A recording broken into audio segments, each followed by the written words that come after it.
Hey, Mike. This is Carrie. Yes. I see Yes. I see a email from Giovanni saying he needs the link sent to him. He's on. We got him on. Oh, okay, got it. Got it. Okay.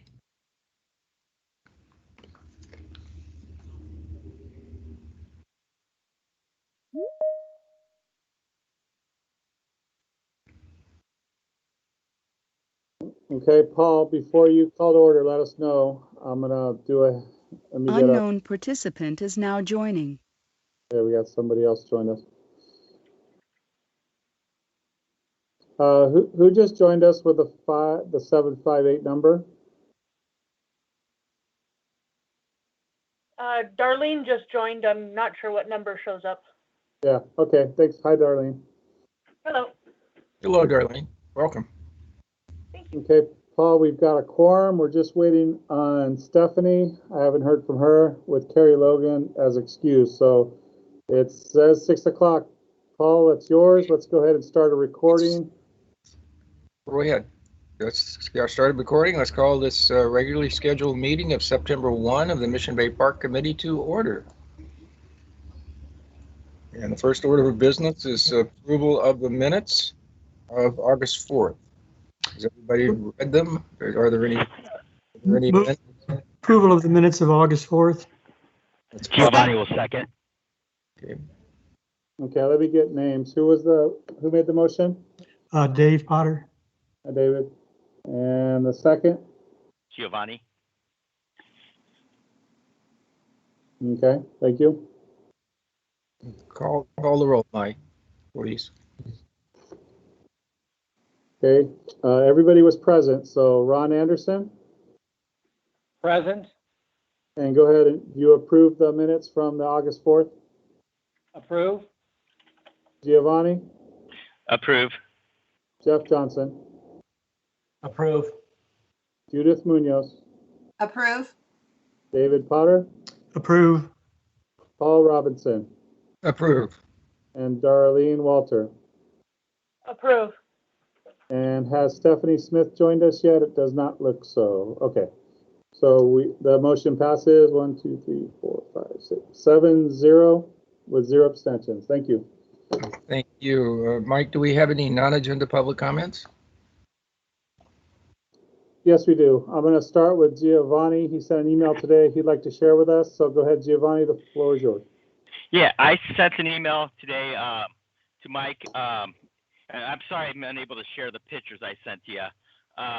What they were was I like to go to DS Island and walk the dog down there at the dog beach area or the dog park. And I've been noticing the last couple of times, few times I've gone there along the western part of the road, it is just filthy, full of just trash everywhere. It's like it's all blown up along the berms there, as the pictures had depicted. I sent to Mike, and I just want to find a way on how we could clean it either through the city. I would be willing to help with a private a group to do a volunteer cleanup or something like that. I would just need to know what are some people I could get in touch with to help promote it. It's just filthy trash, and it just really needs a lot of love there on the west side. And I would definitely board members, people to go take a look at it. There's just got to be some way we can clean it up. I know Bill did send me an email back. I guess they do have a summer crew that's looking at going and cleaning that up on Friday, but it's been down there for a few weeks, and there's just got to be a way we can get that all cleaned up, because it's a lot of trash that's just blown along there. It's really sad on Fiesta Island. It's sad, Giovanni. We are dealing with a lot of trash and illegal dumpings and illegal fires on Fiesta Island, so our hands are full. So I put you in touch with Bill Overstreet, so continue to work with him. We don't have the approval to start with volunteers yet. Okay. So once we get the approval to start with volunteers, we'll get some groups together, because he does rely on a lot of volunteers. And I told you today, when I drive around the island, I see a group of individuals picking up trash almost every time I go. So there are groups out there that see it and they're doing Okay. something about it. So I appreciate it. Your comments, all Yeah, right? and I'd be willing to, once that all gets approved, to join the group of volunteers to clean it up. And I have noticed the illegal campfires as well there by the entrance of the dog park there on Fiesta as well. So we've got Ranger Carolyn. This is probably a good time. So Carolyn, tell us a little about Fiesta Island and trash. What are you seeing out there as the senior park ranger? So, as we all know, just because of COVID, a lot of the places are closed, so everybody's heading down to the beach. So we are getting a lot more people than normal during this time frame. We're seeing that this is more of a holiday weekend, like a 4th of July, Labor Day, Memorial Day, every single weekend. So, we're doing our best to get as much trash as we can. But like Mike said, we don't have any authorization to have any volunteers, and we rely on volunteers a lot. Most people, they're just having their get-togethers, and they're just leaving and they're not picking up. It's not that we don't have trash cans out there. We do. Most of the time when we are coming in the morning, we're seeing that the trash cans are somewhat empty, and so they're just leaving trash. So unfortunately, it just boils down to people not caring about the environment, unfortunately. And we are doing extra patrols in that area because it is becoming so problematic. And I'm having my staff go around, talk to people, educate them, handing out trash bags. I know our ground maintenance worker, Frank, that usually works in that area, he's constantly giving people trash bags, just reminding people, clean up after yourselves. And that's what we're hoping for. It just doesn't always seem to happen that way at the end of the night when they usually are told to leave around 10 o'clock when PD is closing the gates behind them. And I just do want to take a note. It's like there's so many trash cans down there, you can't leave the parking area without tripping over one. So that's I guess the other frustration. It is. It's a little frustrating. Yeah. Giovanni? Yes. Hey, this is Jeff. Normally outside of COVID time, when OMBAC can have OTL in the middle of July, when we're done with that tournament, we go over the entire island with a fine-tooth comb and grab, clean the place from stem to stern, just because, we want to be good stewards of the resource. Since we couldn't have OTL this year, obviously that didn't happen. But we've been wanting to volunteer as a group for some time to come out and kind of do what we normally do at the end of OTL on Fiesta Island. So as soon as the city gets the thumbs up on having volunteers, we're ready to, as an organization, we're ready to go at it. That would be great, and I would be willing to join in that effort with you guys. The more the merrier. I would love that. And by all means, Mike, if you want to give them my information, that's not a problem. We got you. Carolyn just wrote your name down. We got you. Yep. We'll keep you guys all in mind. My Ranger Richard is in charge of all the volunteers. So I will get you all signed up once we can do that. Believe me. That'd be great. And just to let you know, sometimes if you email me, it does go to spam. So if you have my phone number, I can give that to you. You can give me a call. Okay, perfect. Thank you. Okay. Absolutely.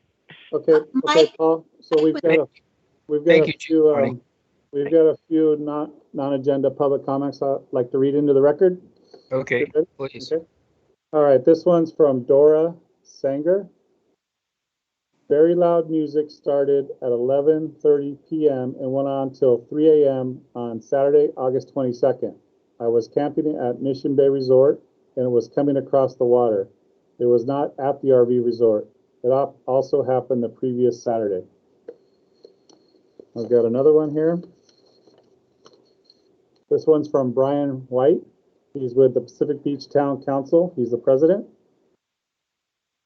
After our own unanimous board action, we are seeking a slight modification to the hours when leashed dogs are allowed at Mission Bay Park and along our beaches, boardwalks, and adjacent parks.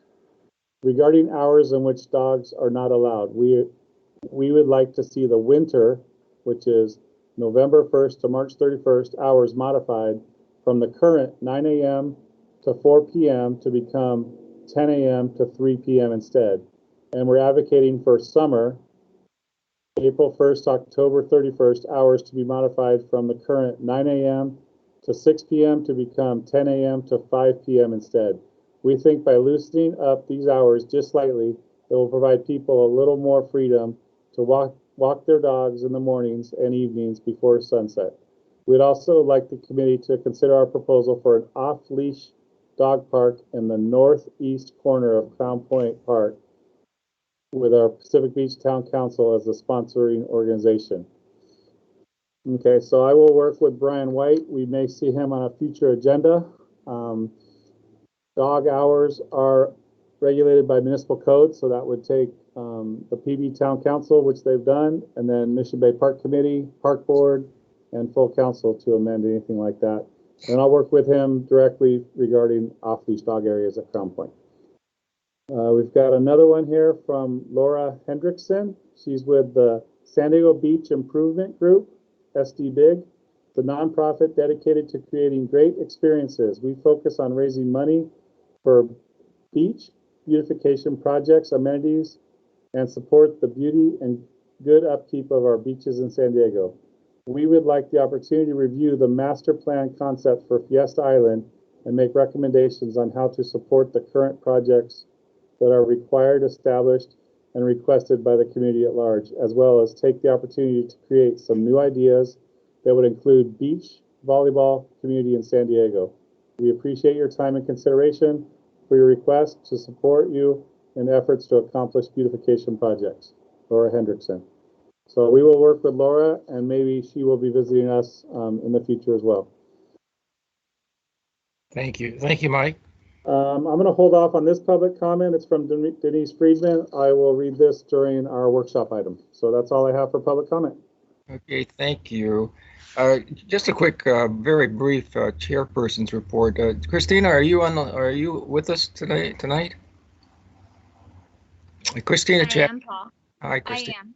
Christina and I had lunch at the Mission Bay Park Resort, which used to be the Hilton, on last Wednesday at noontime, and I was just more than pleasantly surprised to see the activity at that hotel. It was great. People are obviously driving to get away, and they're visiting our resorts. So, just a quick report. You felt the same way, didn't you, Christina?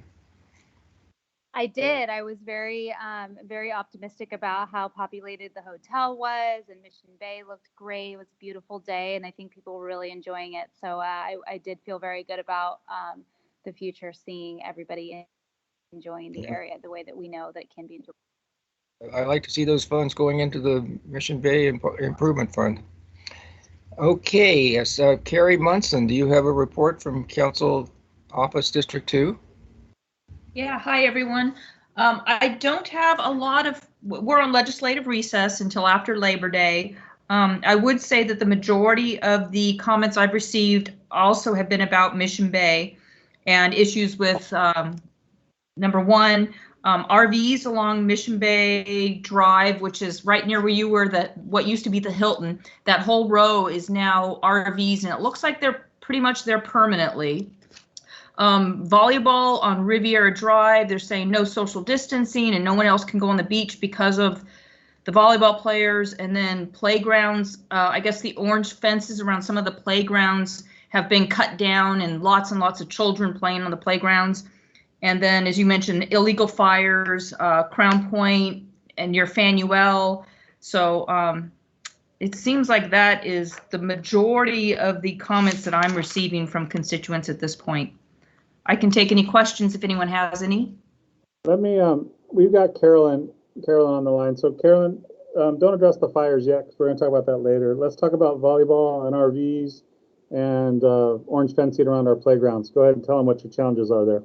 So the orange fencing, just to give you guys an idea, it takes my staff, which I only have 4 rangers, and the ground maintenance to do it when they can. It can take us up to an hour or two just to do one playground. And it seems like we will put it up, we will spend that 2 hours. Within 15 minutes, somebody will come by, shred it, and throw it in the trash. So it's an ongoing thing. We're trying our best. We're educating people. It's usually during the week or over the nighttime. We'll come back in. It's down. We got to do it all over again.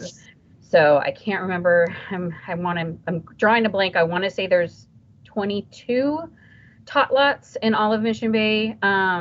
So that's kind of a lot of area to cover, but we're doing our best on that. As for the RVs, we're also doing our best on that. The issue with that is during the day, they're allowed to be there, and that's when my staff is there. Now, if we see them the next day, we can't mark tires any longer. Unfortunately, I think it's the state is in the middle of a lawsuit, so we are not allowed to mark tires anymore. So it makes it very hard for us to prove that they have been there overnight.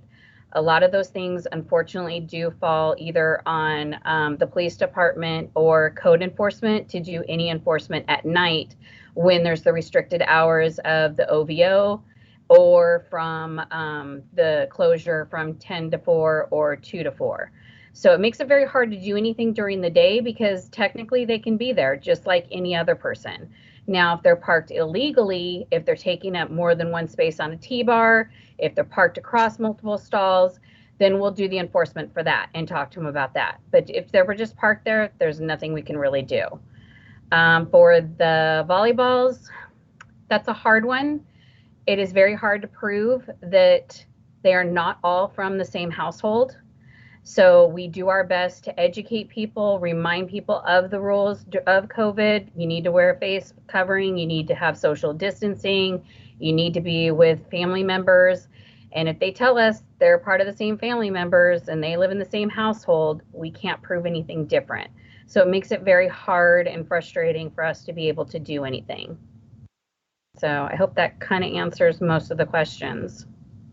Thank you, Carolyn. And I would just say thank you for all you're doing. I know the beaches have just been crazy crowded, so I do really appreciate all of your efforts on that.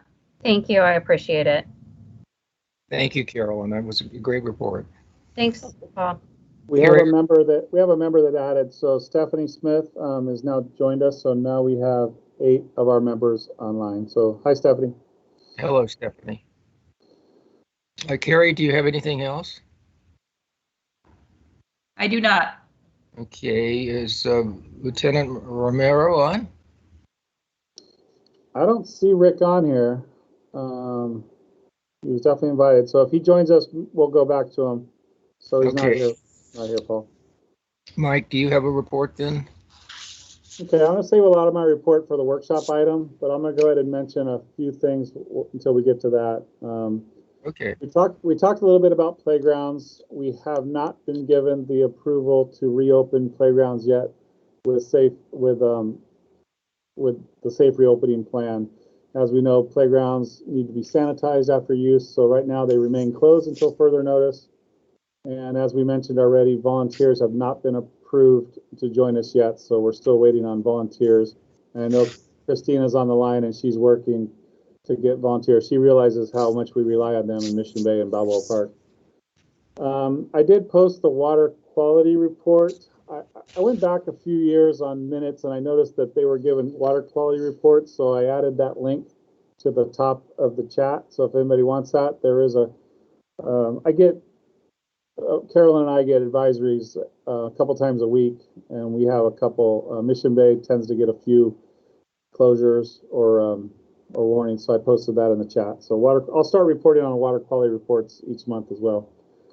The maintenance staff, the rangers have been real busy with everything else. The maintenance staff's been real busy with weeds, trash, and graffiti. So the weeds continue to grow, and graffiti's occurring hourly out of Mission Bay. It's just a full-time task. And then, as we mentioned earlier, trash is just scattered throughout. These people, our park visitors are generating a lot of trash, and it's causing a lot of work for our staff. So that's what we're working on. As far as project updates go, we're still waiting for the Bonita West comfort station to be delivered. That's supposed to be delivered any day now. So the estimated completion date for West Bonita is still late October. So that's where we are on that project.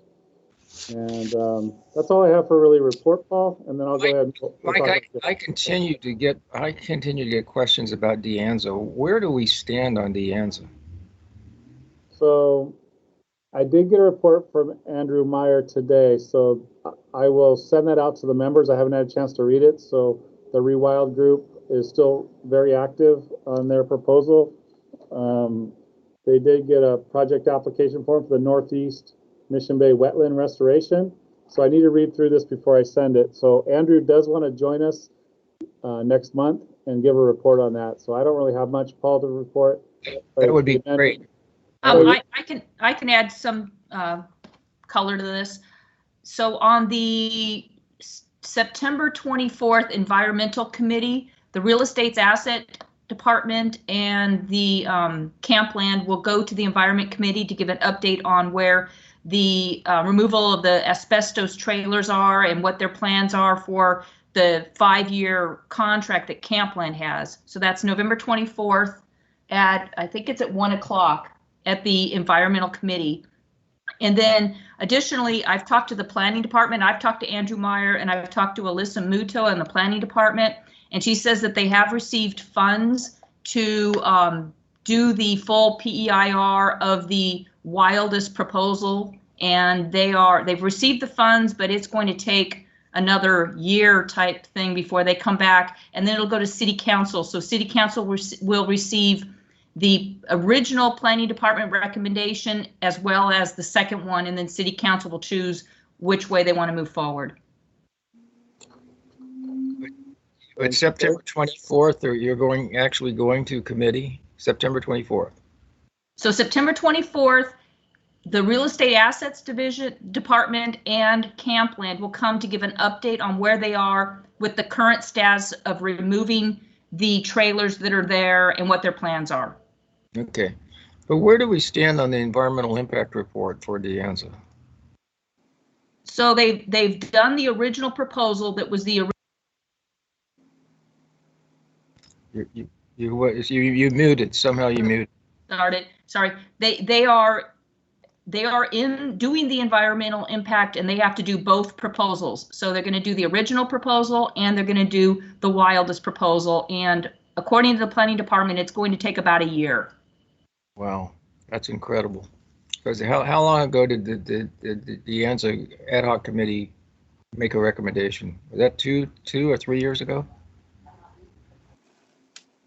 I don't know.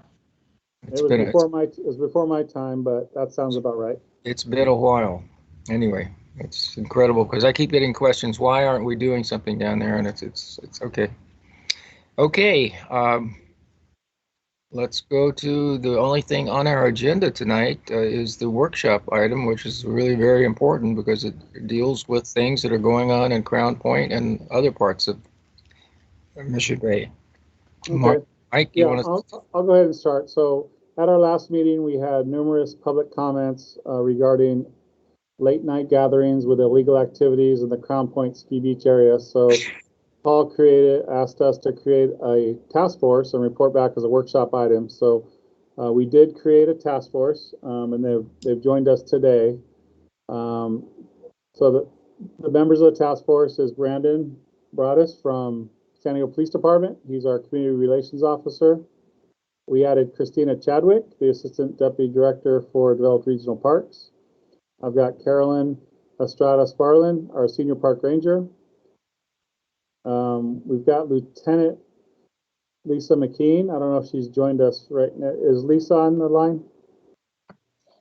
I don't think she's made it on tonight. I think she may have got wrapped up into something. Okay, so Brandon will be able to report on that. And we also have Denise Friedman from the community, and she's the community liaison from the Crown Point area. And we have Rick Romero from Lifeguards. And then we had a couple chiefs from fire department, from fire rescue join us as well. So I'm going to start by saying, not only did the council district, but Parks and Rec receives numerous emails and from concerned citizens and residents around the Crown Point area, as well as other areas of Mission Bay, but it seems like it's focused mostly on the Crown Point and Ski Beach area. So I'm going to go ahead and start with Carolyn, she's our senior park ranger. So we have, as she said earlier, we have limited numbers of rangers, and our staffing for rangers ends before dark. So at around 7 o'clock, they make their final rounds and then they're off. I'm gonna go ahead and let Carolyn talk about what she's been doing and what she's seen out there and what we can do from the park ranger standpoint. So Carolyn, the floor is yours. Okay, thanks, Mike. So like I said before, we've done some extra patrols in the areas and educating people on the rules and regulations, passing out the extra trash bags, explaining about, no illegal fires. Just so you guys have an idea, I mean, we get inundated, Mike and I are getting inundated with Ask Parks and Get It Dones on all these questions on how and what they can do in the beach and park areas, and we're answering those. So they are getting out there. It just seems like we've been getting more people. So I don't know if it's a lot of people that have never been out here before, or if it's just they're not aware of what they're allowed and not allowed to do. So we have been fielding a lot of those. We have been doing quite a few citations. I pulled our stats, and it looks like we have written 235 parking tickets from May until August. And we've done 13 notices to appear. Those have been for encroachment, alcohol, dog violations, driving on the beaches, and solicitation for business. So there is citations being written on top of tons of warnings. I mean, I have them all written out for stats on warnings, but I don't think I won't bore you with all of those. We also have Beach Area Community Court. If you guys are not aware of what that is, we started the program about 11 years ago. It was on a grant in the beginning, and what we were doing was trying to deal with all the alcohol tickets that we were getting before the alcohol ban.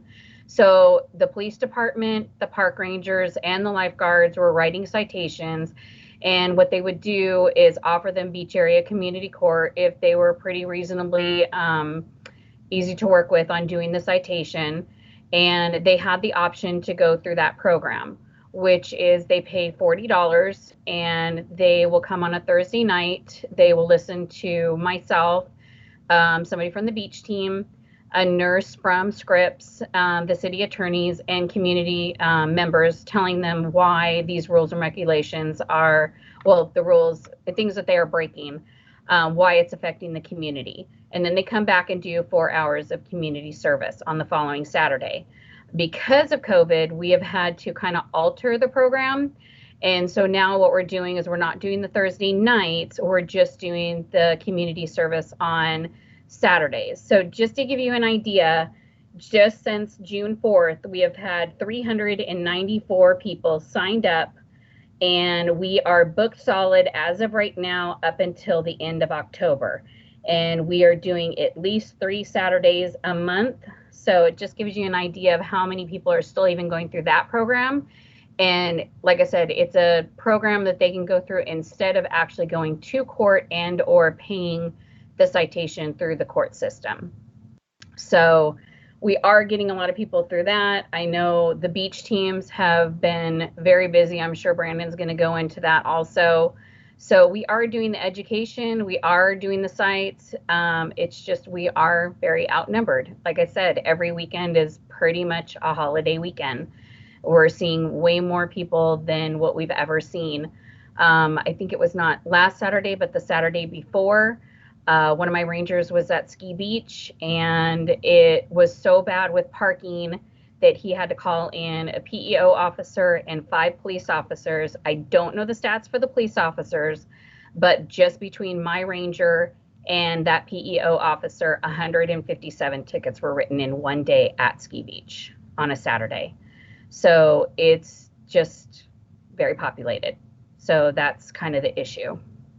Okay, thanks, Carolyn. So, I mean, the bonfires are definitely a concern because with the fires brings gatherings, and then they tend to go late in the night. So we are noticing a lot of illegal fires, which means people are having fires outside the fire rings, and we're counting those and we're tracking those. And a lot of people aren't burning the right wood, so then there's some nail wood and furniture being burned as well. So that's definitely a concern. So park rangers are typically off by 7:30, so then the party starts.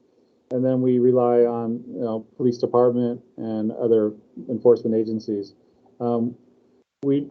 Lifeguards, as we know, are overwhelmed with the water activities, and I wish Rick was here, but they do help us. As the seasonal lifeguards are in their towers and they see gatherings, they will notify their supervisor, and that'll alert PD, or they'll go over and talk to them. So we try to catch a gathering before it starts. That's probably the best thing. And then our rangers leave for the day, and then we get to clean up the mess the next morning.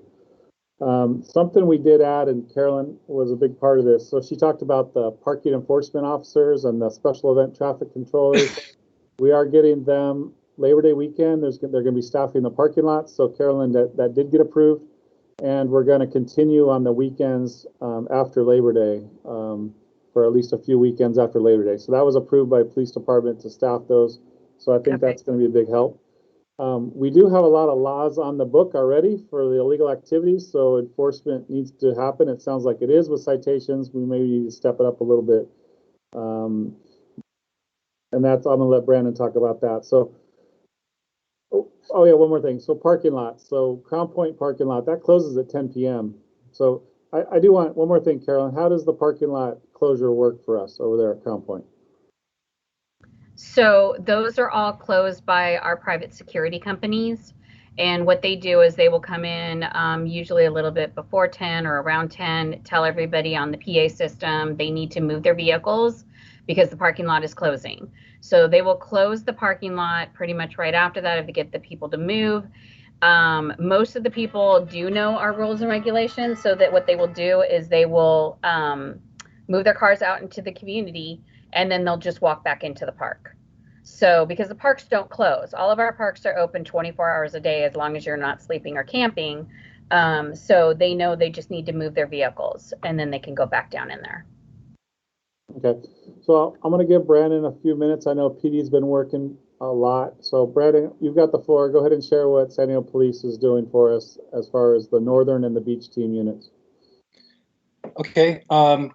What I'd like to start off with is Labor Day's coming up this weekend, and just so everybody knows, we are going to staff a command post out there. We're going to increase our amount of officers for that weekend. And usually that starts Friday and goes through Monday, and then we start cleaning things up on Tuesday.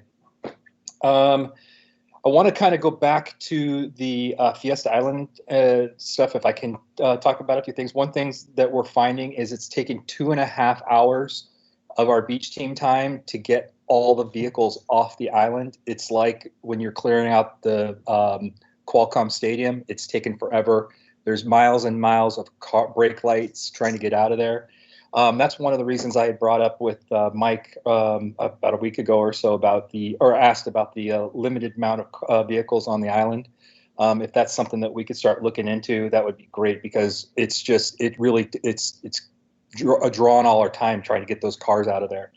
And we're concerned about the amount of cars on the island trying to get first responders on the island if there's an injury. So if we can address that eventually and take a look into that.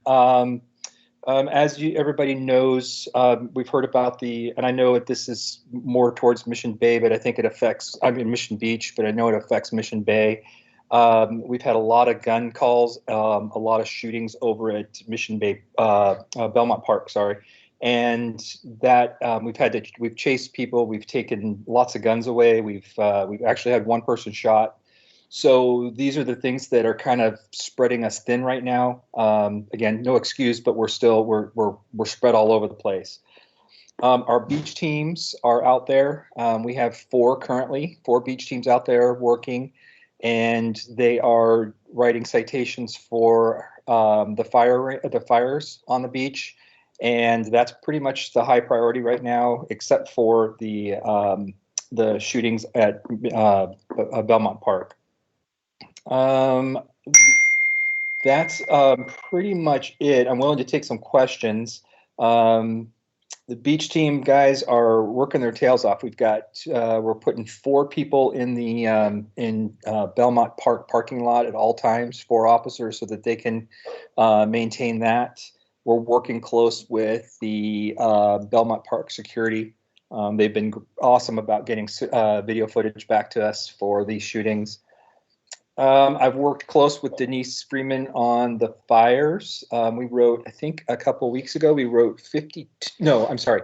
I think we wrote 2 citations, but 52 warnings.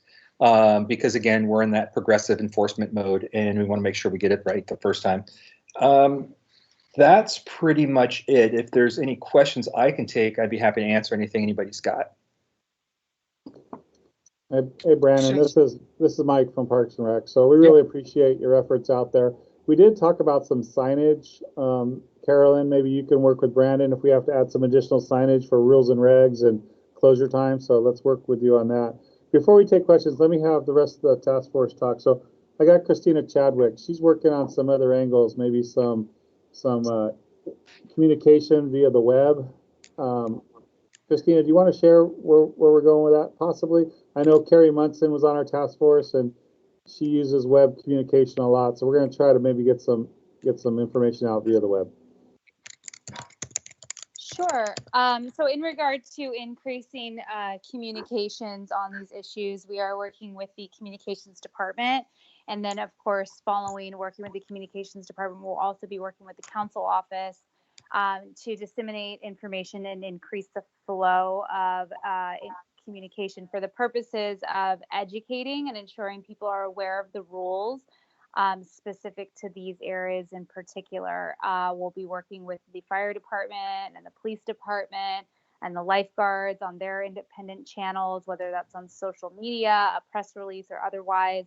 The communications department is also working with those specific departments to ensure they have the right communication and talking points to go into the holiday weekend, so that when they do interviews, they're able to push out information about the best and most appropriate uses for our shoreline parks. So not only is this something that we'll be working on for this coming holiday weekend, but moving forward as well, we'll be working with Nextdoor, again with the council office, et cetera, to increase the flow of communication so that residents and also visitors know what is allowable and what is not in those specific areas. And hopefully that will assist us in moving the needle and making sure these areas are safe. Thank you.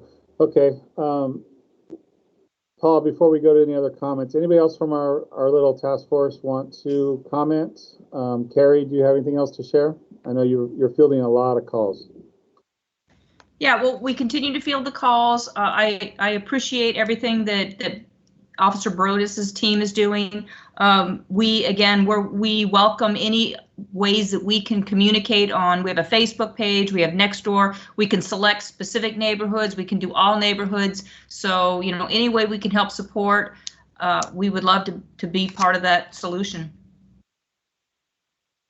Thank you. Thank you so much. And so as soon as we have a more built out plan, I will ensure that Mike is working directly with you and the communications department to get that information out in the most efficient way possible. Yep, that's great. Hey, Mike, this is Brandon. Mike, real quick, I want to cut back on the social media thing. I know we talked about this in the last meeting that we had.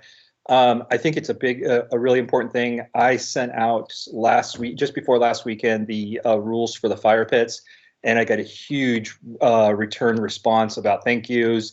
And I did it through Nextdoor. The hard part for us on Nextdoor is that we can't see what people are posting out there. But I think if we can get more of those rules out on Nextdoor to people, I think it's a huge, huge bonus for us. Yes, we'll take you up on that offer. So Christina's kind of taking the lead on that, but Carolyn can assist with that as well. Just to also give you guys an idea of what we've done, we've made a flyer that has all of our rules and regulations, and then it has the map on the other side. And I have made a bunch of copies. The ground maintenance will take those out with them in the park, and then my staff has them in the car at all times. So if we walk up to somebody and we see that they're maybe doing something that they're not supposed to be doing, we'll give them that. So then now they've got all the rules and regulations, not just maybe that one that we talked to them about. And then the ground maintenance are also doing the same thing. So that has actually worked. We've been doing that for probably about 10 or 15 years now, and it definitely does help get that, information out. Thank you. Okay, Paul, I do have one public comment when we're ready. So go ahead if you want to take questions or comments from the members, and then I'll read the public comment after. Do we have any comments from the committee members? Hey, Paul, this is Giovanni. Yes. I Hi, just want to Giovanni. make I have a comment and just maybe a couple questions. Last Sunday at 6 p.m., I was over by the Deanza Cove. Just kind of give you guys a heads up, and I saw a religious service, chairs lined up, like it looked like a wedding, the way they had it set up, PA systems set up, and it was a religious service. Nobody social distancing, nobody had mask on. A guy was on, literally looked like he was on a stage, and it was at the Deanza Cove Park. They're right across the street from the golf course. Yeah, Giovanni, I'm going to address that before this meeting ends. I do have one more comment about that. So we'll talk about that before that. You'll talk about that. So you're familiar with what I'm talking about. That's going on up there. Yeah, I'm going to give a report on that before this meeting's over. Okay, because it looked like a special event that we have to approve. Right. Is there just a couple things with just one of the questions you mentioned with all the RVs, enforcing that? Is there any way the oversized vehicle ordinance could address that? Carolyn, Brandon? I think right now with oversized vehicle ordinance has been put on the back burner for COVID because you can self-quarantine in a vehicle. So we've kind of pushed that back until this all clears up.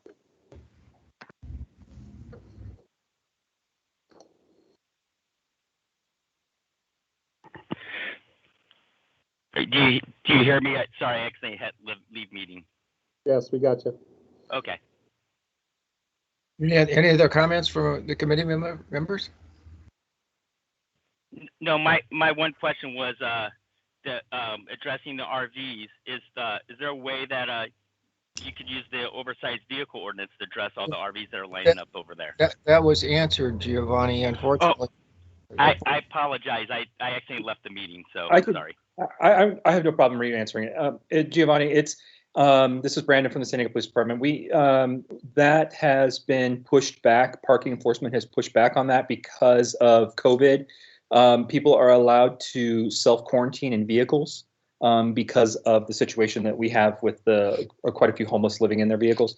So as of right now, it is something that we're not enforcing, but we're hoping to get that back soon. I thought it was September 1st that they were going to start working those limitations back. So I can look into it a little further for you, but as of right now, that's what we've been told. Okay. And I just want to make a comment. I know this is a lot for you guys, and I really appreciate all the hard work you guys are doing. Thank you. We just got notice today that they have now prolonged all the parking again until October 1st. We just got that, I think, today or yesterday. Would that include, Christina, this large vehicle enforcement? I probably would. If you go on the city's website, there is a list. You can go to all their services that they have the red, green, and I think yellow, and it tells you what's limited, what is being not enforced, and what is being enforced, and it'll tell you all the information there. It's actually a really nice site. They set it up well. And if I may, Paul, if you would like us to send that information directly to the committee members, we'd be happy to do that. I would please do that. Hey, Paul, Absolutely. This is Jeff. Hi, Jeff. Hey, I just want to make a comment. First, I mean, this is a very complex problem, and the Rangers and PD definitely has their work cut out for them because this isn't an easy thing to tackle. But I just want to make sure that whatever solution has come up with to address this, that it focuses on the bad actors and not the people that are compliant, where we don't get into, removing fire rings or, locking down areas in a much more restrictive way. Because for the good actors, there are, families and people that, especially now during the COVID situation, there's a lot less bright spots for, people to get a hold of and kind of, release some of the stress and whatnot. And for a family to be able to sit around a bonfire and roast marshmallows and stuff like that, I just want to make sure we don't do anything to tread on that part of of the Mission Bay Park experience. Thank you. Yeah. Okay, Paul, so I'm going to go ahead and read our public comment. I do want to let everybody know this task force that we're going to still work together through as long as we need to get us through the summer. So we're going to continue to monitor, and I really appreciate Brandon for joining us today and PD's efforts and Carolyn and her staff to keep things safe out there. So the comment we received is from Denise Friedman, and she is thanking Chair Robinson for listening to the public and establishing a task force to address the issues raised. And a thanks to Mike Rodriguez for his follow-up on the task force, and the fire and rescue, lifeguard services, and park rangers for their participation and recommendations. Especially CRO Brandon Broadus, San Diego PD, for his follow-up questions and ideas. The issues we have been discussing are drinking on the beach, illegal fires in the sand, illegal burning of items in approved fire pits such as pallets, furniture, and other items that produce toxic smoke, and fires exceeding the height limits. As well as the large gatherings, sometimes up to 300 people. Amplified music, and her questions about curfews after 10 p.m. And she puts rave parties because we're getting a lot of concerns about these rave type parties coming up in the park. So any other comments, or we can move on? I just want to thank everybody on the task force for doing what you're doing. It's a situation that needs addressing, and you're doing a great job. So thank you.